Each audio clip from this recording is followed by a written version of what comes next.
Hi everyone, in this video I'll show you guys how you can extend your battery life on your Samsung phone. Well, there are quite a few processes that you can try, so let's dive right into it. First of all, get to the settings and from here scroll down until you see Google. So here you can see Google right here, tap on it and from here tap on all services. So after doing that, scroll down a bit and tap on devices. And after doing that, here you can see scan for nearby devices is turned on. You'll have to tap on it and turn it off. So by turning this off, your device won't keep on scanning for nearby devices, which actually uses your battery. So after doing that, you can now go back and then get to the device scanning of your phone.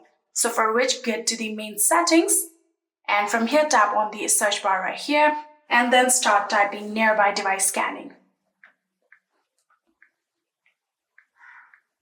Here you can see nearby device scanning is right here, tap on it, and here you can see it is turned on, so you'll have to turn it off just like this. So after doing that, another is your print scanning. Here you can see printing right here. So if you simply tap on it, you can see default print service is turned on. Again, tap on it and turn it off just like this.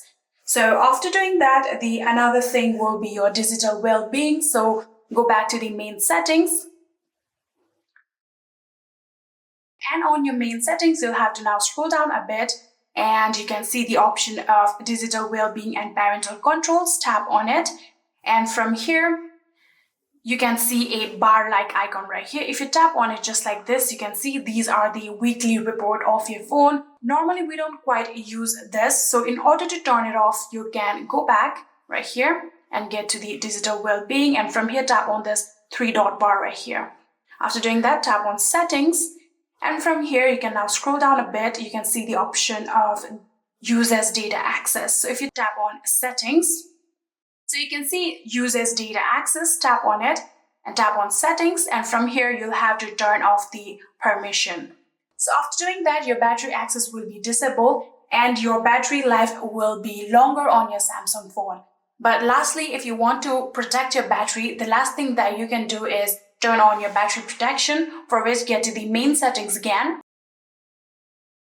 And on your main settings, scroll down a bit and you can see battery right here, tap on it. And here you can see you can turn on your battery protection in order to protect your battery. And that is it. These were some few ways that you can try in order to extend your battery life on your Samsung. I hope this video was helpful to you guys. If it was, please do not forget to hit that subscribe button and like our video. Thank you so much for watching. See you in the next.